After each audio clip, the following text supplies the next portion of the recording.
All right, all right, all right. Welcome to Ebony Expats News. Good morning. How are you guys? Alrighty, I think our theme song is just coming in now. Okay, good morning, everyone. How are you? Welcome to this beautiful Wednesday morning. Yeah, please come in, get comfortable. Yes, can you guys believe it's already May 20th? Where did May go?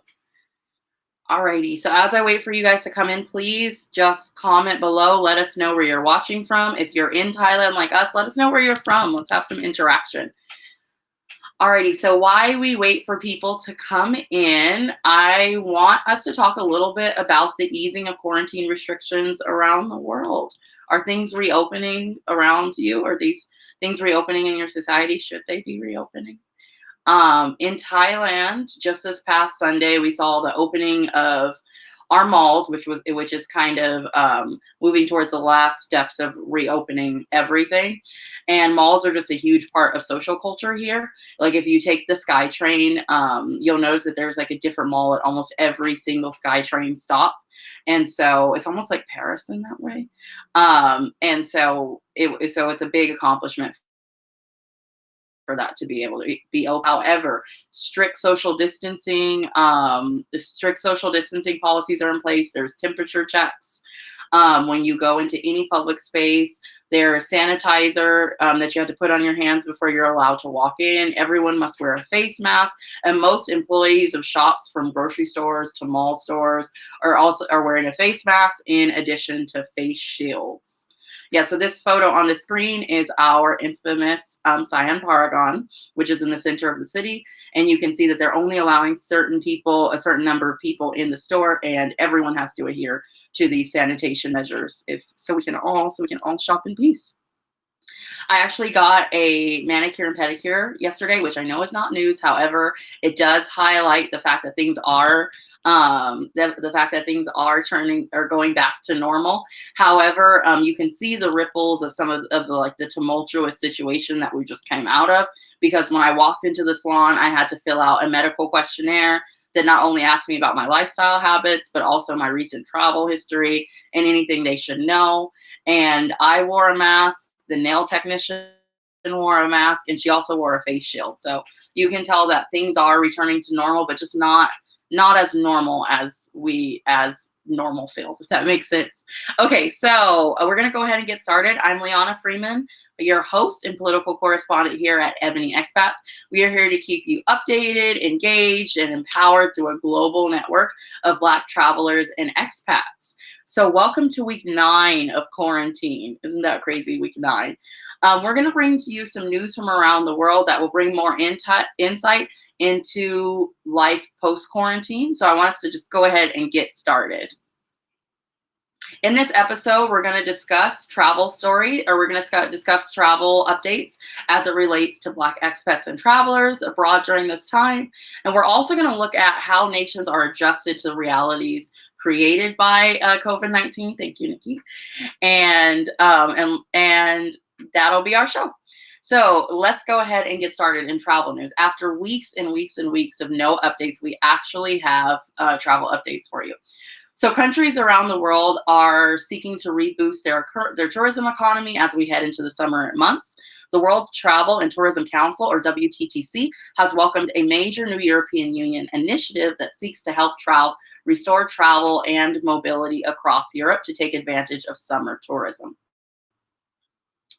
Although the WTTC president commented in favor of quarantine measures, the organization argues that countries should consider removing the 14-day quarantine requirement, as a stipulation will put the country at a quote-unquote competitive disadvantage. Instead, the organization suggests that arrivals receive a rapid coronavirus test when coming to the EU to help save the 6.4 million tourism-related jobs throughout Europe. This happens just after tourism authorities in Jamaica, Amsterdam, Mexico, and Israel announced that they're eager to open for tourism in the next coming months with strict social distancing, health, and sanitation practices in place. But there is serious international pressure to reopen economies in tourism, as most world economies have taken a blow from COVID-19, as you probably know. The UN World Tourism Organization released a tourism recovery technical assistance package to not only serve as a guide to reopening countries for tourism, but also to address the 100 million jobs lost globally within the travel sector. But one thing can be really clear heading into our future: flight prices will go up. According to International Transport CEO Alexandria Dejuniak, he says in these conditions, there is no airline which is able to fly and make money. So it means two things. Either we cannot fly, or we increase flight prices 50 to 100%. So in essence, this is the end of cheap travel, unquote. Alrighty, so let's go ahead and get into some international news. So you may remember in one of our prior episodes, we compared President Bolsonaro's COVID-19 response in Brazil to President Trump's response in the United States. Bolsonaro has been largely dismissive of coronavirus. He's praised lockdown protesters and ridiculed local governments for implementing quarantine measures. Which brings us to our first story out of Sao Paulo, Brazil, where hospitals are on the verge of collapse, reporting 90% occupancy and say that they will run out of space in 2 weeks' time. According to BBC News, Brazil surpassed both Spain and Italy and holds the title for the fourth highest number of COVID-19 cases, with 241,000 reported. Japan follows the United States and Germany as the economy falls into a recession. According to BBC News, the country's economy has shrunk 3.4%, and the $1 trillion stimulus package that was introduced earlier will be extended as the Japanese citizens have faced a 2% hike in sales tax on all consumer goods. A coronavirus vaccine is being developed in both Kenya and South Africa. However, discussions around the vaccines in the larger Africa remain controversial in the aftermath of French scientists suggesting testing vaccines on African citizens, as well as historical injustices. In 1996, the pharmaceutical giant Pfizer was involved in a legal battle with Nigerian citizens in the country's northern region of Kano. Almost a dozen children were killed and dozens more left permanently disabled by a drug trial. Distrust of foreign agencies bringing medicine has only grew as some of Africa's most vulnerable fear unethical testing practices, thus alluding to a larger problem of qualified African doctors being forced to practice elsewhere because the lack of government funding in their respective countries.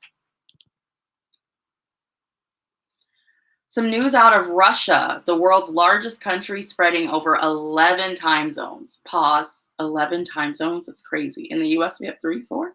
Anyway, spreading over 11 time zones is being hit hard by coronavirus. Questions are being raised around the accuracy of Russia's reporting, the reporting of COVID-19 deaths, as the country reports 250,000 infections nationwide. However, half of those infections are concentrated in the country's capital city of Moscow alone. Yet Russia claims only 13 people have been killed by the virus, causing international suspicion. According to the New York Times, China has quarantined 8,000 people in its northern city of Jilin after a recent outbreak. People who have traveled to this region recently must undergo a 3-week quarantine, and everyone from this region is under lockdown until further notice. This just after the Beijing Center for Disease Prevention and Control said on Sunday, in Beijing, it's no longer necessary to wear a mask outdoors since there hasn't been any reported cases in 30 days. Alrighty, so now you may be feeling like the world is in shambles, but there are a lot of really, really good deeds being done. So let's go ahead and look at some good news stories this week. Alrighty, in Pittsford, Pennsylvania, 2 child friends, Kevin Alton and Martell Hedge. Actually, the photo on the screen is, here we are. Okay, so you'll see the two men, Kevin Alton and Martel Hedge, are delivering food to children and the elderly living in food insecure homes. The two men report just wanting to give back to the community that helped foster their growth. In Malaysia, a 9-year-old girl by the name of Noor Azifa Zamuri is sewing PPE gowns for medical professionals in her local area of Cirebon, Malaysia. This was probably my favorite story of the week because this young girl sprang into action. And as you can see in these photos, she's really put her name in the pot and tried to just assist healthcare professionals in her area, which is absolutely beautiful. Okay, and on to our last story.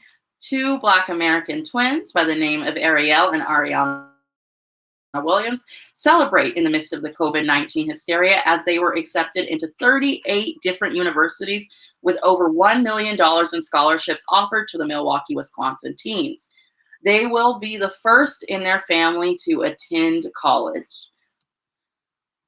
Alrighty, so this actually wraps up our news segment. However, we want to